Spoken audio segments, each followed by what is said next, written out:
Okay, pause, kuya. Pause mo lang, huwag mo alisin. Number 1, anong klaseng attack yung nangyari? Home invasion, office invasion, right? Saan siya nagkulang dyan? Number 1, mag-isa na lang siya. Number 2, saan pumapasok yung sinabi ko kaninang triad selection ng mga kriminal? Opportunity, advantage. Bakit? Nasa kanya ang cashier. Sa tingin nyo, hindi binantayan yan? Nasa kanya ang cashier, binantayan na mag-isa na lang siya, and then nakapasok na. Ngayong nakapasok na, anong gagawin mo? Magugulat ka na lang. So given the situation na nakapasok na, we will show how to address kahit konti lang. Let's say, sorry for the word, nagpakatanga-tanga talaga tayo. Hindi nilock yung office, alam mong nasa iyo ang cashier, alam mong natutulog, alam mong TL lagi yung guard nyo, di ba? And then nagpaka-locks ka, nakapasok, given.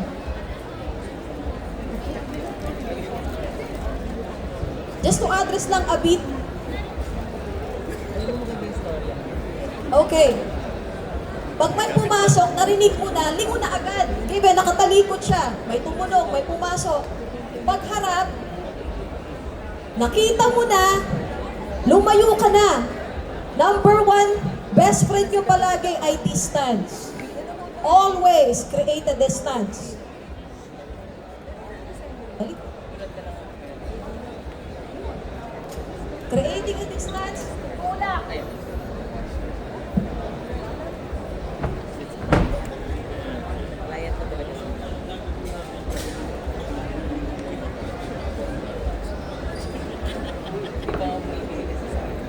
Okay. Ulitin. Both side.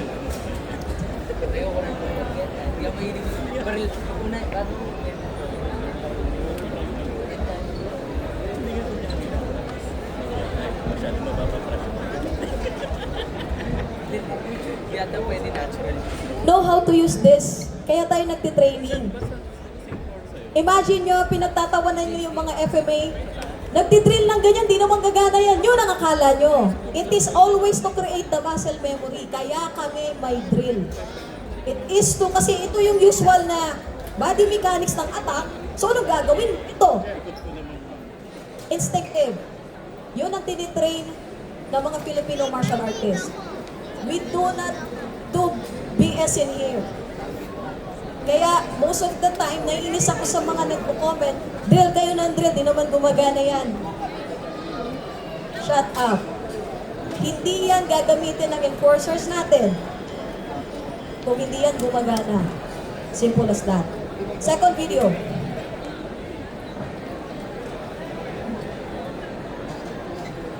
Etong scenario naman in public.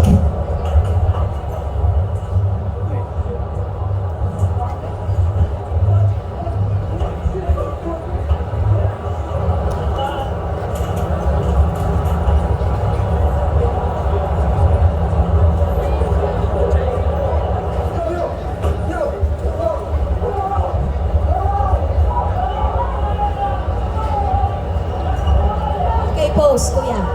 Maraming salamat po. Threat assessment. Most common failure nangyayari in public. Alam nyo kung ano? Most common. Ay, may nangyari. Ay, may nabaril. Napapansin nyo ba minsan sa news Yeah. lagi nang hold up mga estudyante. Kasi focus sila sa cellphone nila. Hawak nila yung cellphone nila habang naglalakad. So, are you aware of the three situation awareness color, yung red, yellow, and green? So, pag green, ayun yung tipong katulad nito, maraming tao. So, relax ka lang, relax ka, wala kang problema. Feeling mo, nasa safe na lugar ka. Ang yellow is, nasa street ka, tipong madilim, o yung tao, naglalakad ka. Tapos, sabihin natin yung red sa tondo ka, maraming nakatambay. So, ayun yung mga levels. Kailangan mo itataas. Kailan mo itataas yung awareness mo? So, dapat maging aware kayo doon. Common problem. sa stress areas, alam mong nasa stress areas ka, nagsuot ka pa talaga ng gold. Alam mong katwiran nyo kadalasan, gusto ko magsuot yan. Tapos tatakbo kayo sa pulis, tapos magsusumbong kayo. Come on. Binigyan nyo yung criminal ng opportunity and then takbo nyo sa pulis. Pag hindi nagawa ng paraan ng pulis, kasalanan ng pulis. Come on. I'll give you a scenario. Friend of mine na hold up sa Guadalupe. Pateros Bridge. Naglalakad siya doon, hawak niya yung cellphone niya. Nakita niya na yung hold-upper, malayo pa lang, pero dire-diretso siya. Hinayaan niya lang. So, number one, siya yung, binigay niya ng opportunity yung hold-upper na siya yung maging target. Tapos, yung kasama niya, hindi siya hinold up. Bakit? Kasi yung kaibigan mo mismo, mukha siyang gusgusin. Literal. Pero ang business nila kasi pautang. Nagpapautang sila. So, gabi-gabi naniningil yun. So, hindi siya maging target, hindi siya nagpumoporma talagang kasi mukhang mayaman. Nakapambahay, cellphone niya nakatago lagi, pero yung kasama niya, na-hold up. So, bakit na-hold up? Kasi, hinayaan niya yung sarili, imbis na naglalakad ka ng normal pa uwi, dala mo yung cellphone mo, nakalamtag. So, tinutukan siya. Kutsilyo. So, walang nagawa yung babae. Binigay na lang. So, isa pa yun So, kung dumating kayo sa situation na gano'n, bigay nyo na lang yung cellphone ninyo. Pera ninyo. Mas mahalaga ang buhay.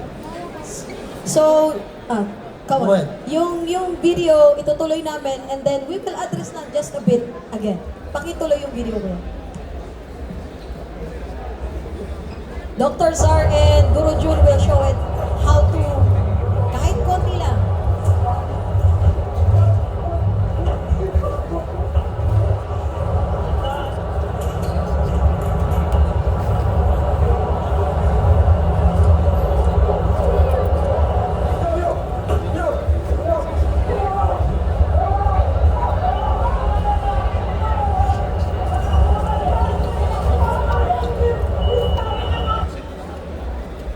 Okay.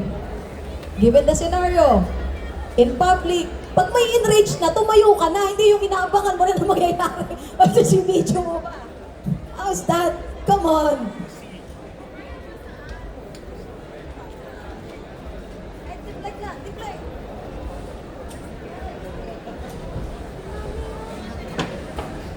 Alam mo, ang laking advantage ng, we call it giving back to the sender. Yung nasa kanya pa yung knife, and then sasaksak mo sa kanya. Bakit? Walang fingerprint. Wala kayong kaso doon. Tanungin niyo pa si attorney kanina. Kasi nasa kapay niya pa yung knife. Do it again.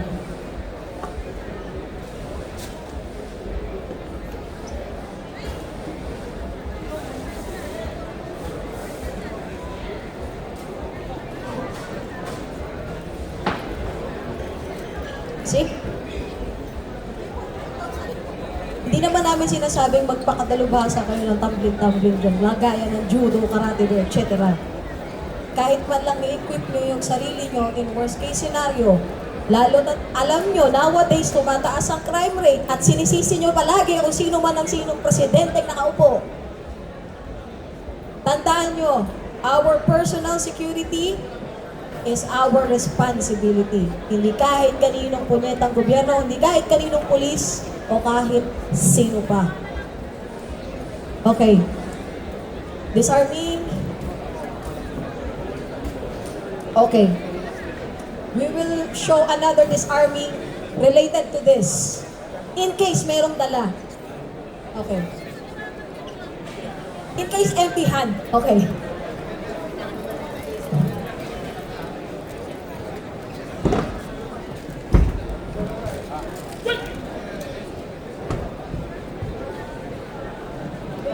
Masakit yun. Kuya Lance, ikaw naman. Ayaw. Every life masakit yun. Baliin yung ano mo. Anyway, when it comes to babae naman, babae, weapons of opportunity. In case, civilian ka, wala kang knife, wala kang barel, weapons of opportunity. When we say pwede niyong gamitin. Pwede niyong gamitin na nasa katawan ninyo. Let's say, meron siguro cup. We will show kung paano gamitin sa self-defense ang cup. Hindi yung nagdala ka ng knife lahat-lahat. Ang ganda ng tactical knife ko, hindi mo nagamit. Pambalat ng mangga, pwede.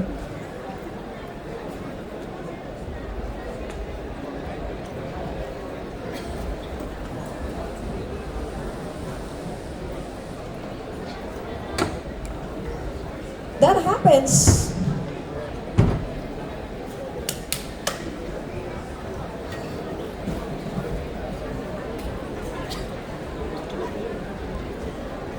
Another. Sa ballpen. Everyone can bring ballpen. Ballpen. Against knife attack.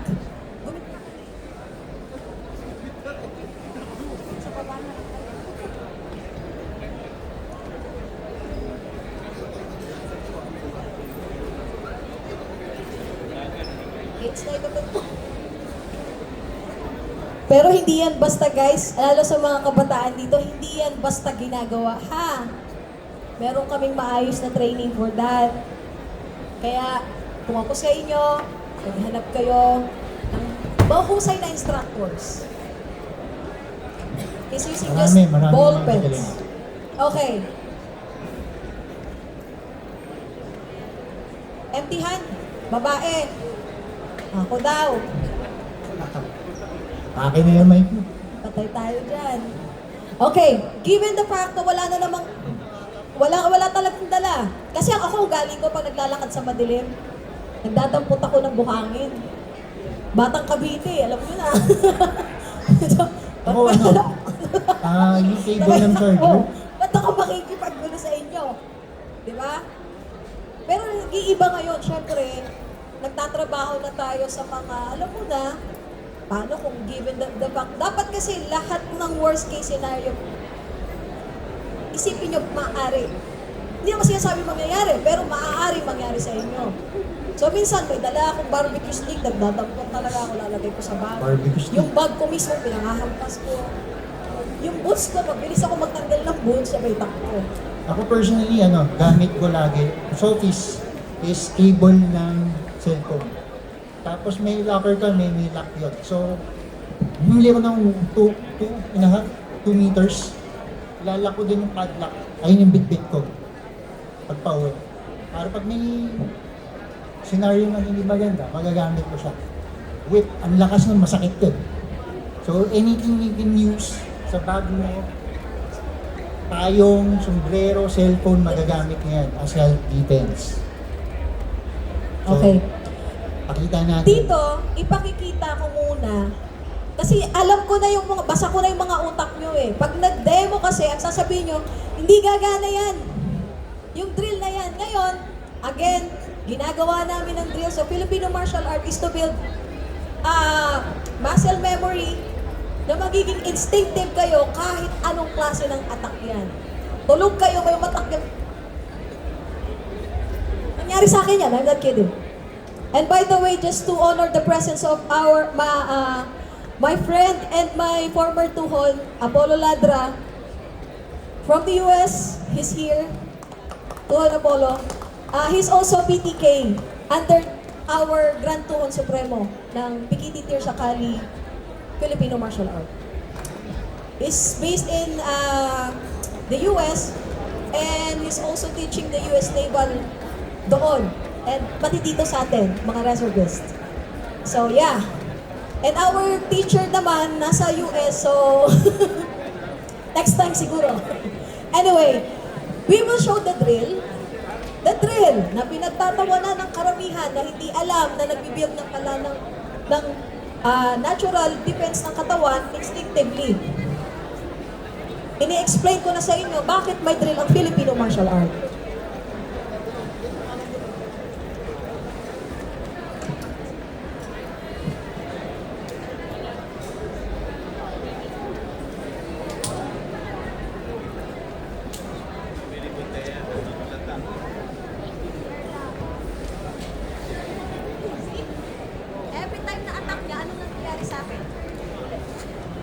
Every time na tumatak siya, ano nagiging reflection ko? Okay, i-emphasis ko maayos. Anong ginawa ko? Hindi ko siya inabangan dito, di ba? Asan ang line ng mata? Sa gitna. Anong ginawa ko? Always get out of the X or line ng danger. Same concept ng tactical shooting. Nakikipagparilan ka kaya hindi namin pwedeng i-compare ang sport shooting sa tactical shooting kasi ang sport shooting nakatayo, dire-diretso. Walang covering, walang iwas ng center line of attack. Same concept sa tactical when it comes to knife or Filipino martial art.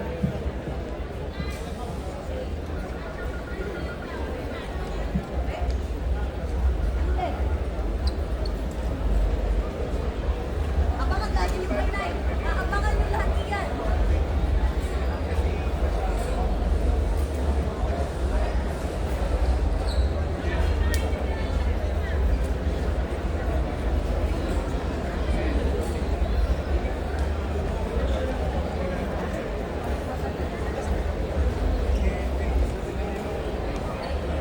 Okay.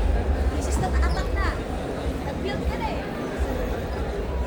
Okay, kita. Ayo. Maliit ako, di ba? Come on, babae. Bakit kailangan? Malaki yan, di mo kaya yan. Sino may sabi? Sino may sabi?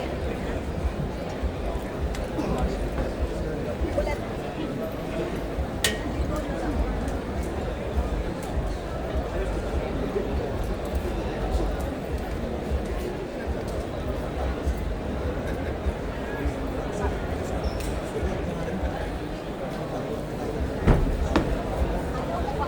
Ayaw mo, ha? Malaki ka pala, ha? Ilayo mo lagi yung sarili mo kung saan. Yung hawak niya, danger. Okay? Oh, huwag ka na makipag... At tayo dyan! Huwag na yun! So, Nalipensa mo na sarili end mo, it quickly takbo na. and run. Okay. Sa empty hand, just in case, ma'am, hindi naman lahat takot-takot magdala eh. Hindi naman lahat may knife. Okay. Empty hand. Ha?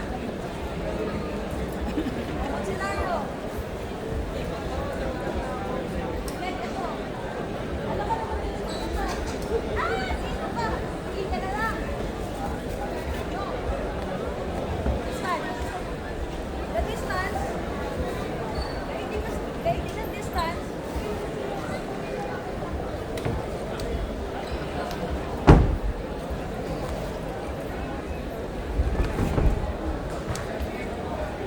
Initial reaction ng tao is, pag ginawa ka ng ibang tao is, magugulat ka.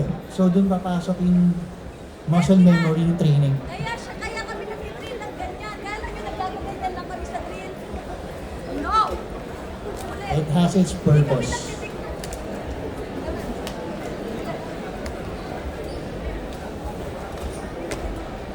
Sino? Ako. Wala ako. Elbow. Headbutt.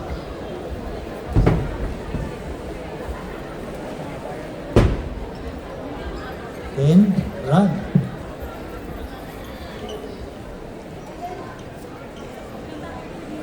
Ha? Okay. Most of the time kasi kapag kababaihan, pag sinanong ka pag babae, wala naman talaga kasi. Okay. Most of the time, ang mga babae kasi wala naman talagang power to punch. That is given. That is why we're always using, we call it pukol eh. Pero ito siya, hammer grip. Or this and this. Wag kayong gagamit ng fist. Wala tayong lakas against sa lalaki. Pero pag ginamitan nyo sila ng technique dyan, at alam nyo kung anong ginagawa nyo, lalo kung may knife kayo, kahit anong laki niyan, I'm telling you,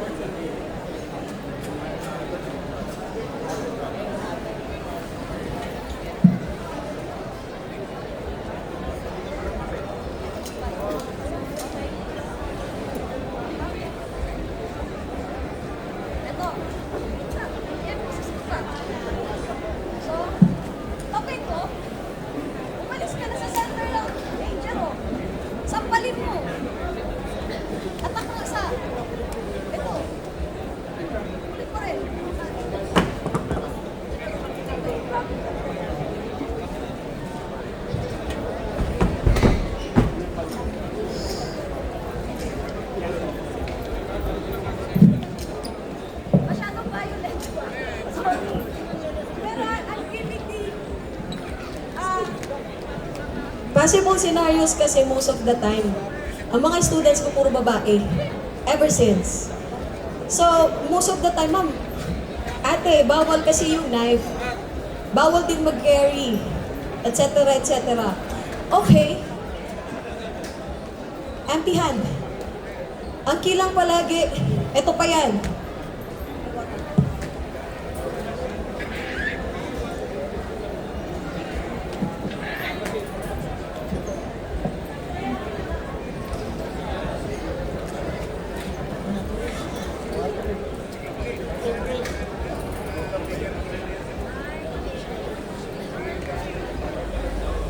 Okay. Most of the time kasi, kahit anong galing nyo naman sa martial art, kung wala pa rin kayong security awareness at naunahan kayo, wala pa rin kwenta niya. So kahit black belt ka nung kahit anong jutsu dyan, I am telling you, number one pa rin, situational awareness, security awareness, and threat assessment. Kakampi nyo yan when it comes to danger. At bilis ng utak when it comes to critical thinking, pag nandyan na ang danger, ano pwede nyo mahawak, ano pwede nyo magawa dyan? If you feel it's wrong, most probably it's wrong. Pag nasakali kayo, may nakita kayong tatlong lalaki, babae, kasi babae ka. Nakakita ng tatlong lalaki pa sa lubong sa'yo. Tumawid ka ng kabilang side, sinundan ka. So, sign na yun na may mali. So, what do you do? Atras ka na. Diba? Maghanap ka ng paraan para makaiwas ka dun sa sitwasyon na yun. Huwag mo ilalagay yung sitwasyon mo sa bagay na mapapasama yung buhay mo. So, also, pag ganun, nakita mo ng may papalapit sa'yo, kung sabihin natin sila tatlo, na ito sabihin natin kalo to, di ba? Yung dalawa, sinalubong ka dalawa, anong gagawin mo? So, i-align mo sila. Tapos pwede nyo gamitin yung mga nakita nyo tips dito kung paano mag-self-defense para at least na-depensa nyo yung sarili mo. Pero if you can run, as much as possible, run. Okay. Alam ko may mga nagtatanong dito sa akin when it comes to use ng baton, lalo sa mga law enforcer. Yan din ang sinasabi ko kay Chief PNP, sa totoo lang.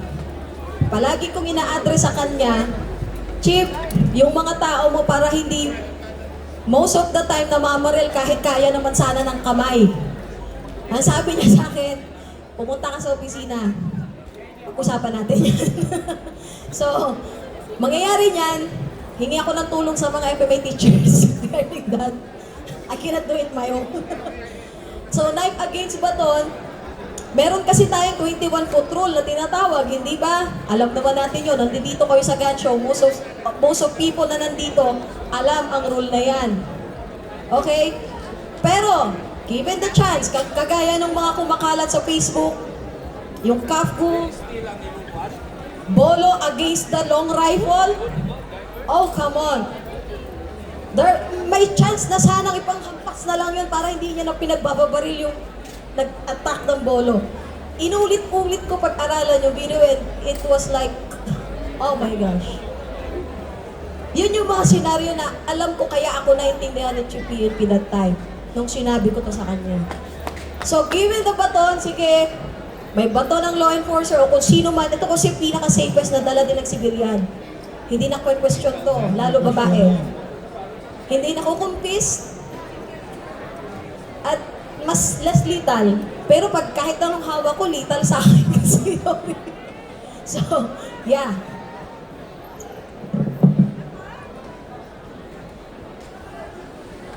Kasi, I'm against baton.